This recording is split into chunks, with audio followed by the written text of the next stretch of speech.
The first sign is not the fish, it is the water changing shape. Across the Chesapeake Bay, a quiet summer surface begins to tremble. Baitfish flash beneath the chops. Gulls tighten their circles, terns drop hard into the water. Then the bay opens in sudden bursts, as if something fast has cut through the season itself. Spanish mackerel have returned. They arrive like motion given a body. Silver blue sides, a greenish back, golden spots along a narrow streamlined frame, sharp teeth built for bait, a forked tail built for speed. For much of the colder year, Spanish mackerel stay in warmer southern Atlantic waters, following food and temperature along the coast. But as spring becomes summer, the pattern shifts. Warm water pushes north, bait moves with it, and Spanish mackerel follow. Their route is not random. They travel along the Atlantic edge, then turn toward the Chesapeake when conditions line up. Many enter through the lower bay where ocean water, tidal movement, and schools of bait create the first major opportunities of the season. From there, they spread along channel edges across open bay water, near shoals, tide lines, and places where bait is forced into motion. Spanish mackerel do not settle into one quiet corner and wait. They roam, they hunt in schools. They keep moving because their food keeps moving. Under the surface, the Chesapeake is green, shifting, alive with suspended light and tide. Baitfish gather in nervous clouds, then the mackerel appear, fast.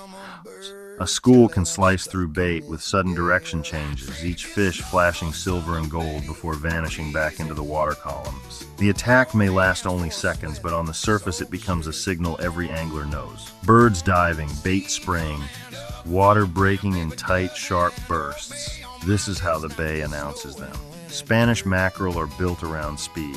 Their lean bodies are made for chasing small fish in open water.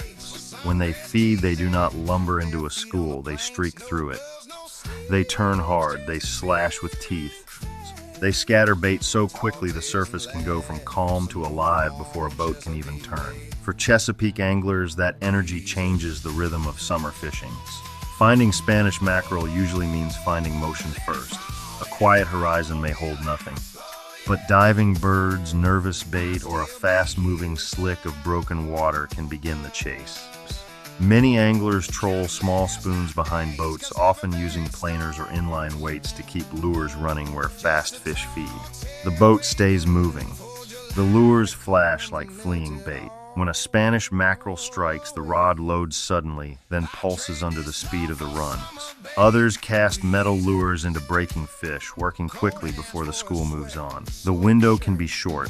A feeding school may appear, erupt, scatter bait, and disappear almost as quickly as it came. That is part of the pull.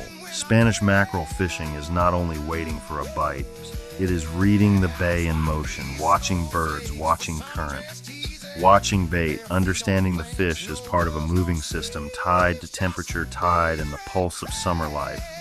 Most Spanish mackerel in Chesapeake waters are quick, hard-fighting fish in the common summer range. But each season, larger fish move through as well, not exaggerated giants. Simply heavier, stronger, and more commanding when they hit.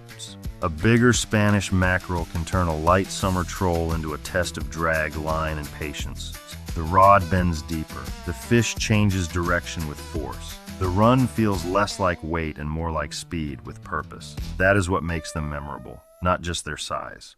Their acceleration, their sharpness, their ability to turn open Chesapeake water into a hunt. By midsummer, their presence becomes part of the bay's seasonal identity. Boats work the edges. Birds patrol the surface.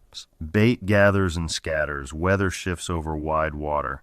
And beneath it all, Spanish mackerel keep moving, following the life that brought them here. But this return is temporary. As the season bends toward cooler water, the same forces that drew them north begin to release them south again. Bait patterns change, temperatures fall, the schools thin out, the bay quiets in places that once erupted with summer speed. Then the migration continues beyond the Chesapeake, back along the Atlantic, back toward warmer water, back into the cycle that has shaped their journey year after year. And that is the story of the Spanish mackerel in the Chesapeake Bay. Not a still image, not a single catch, a season of movement, a predator built for speed.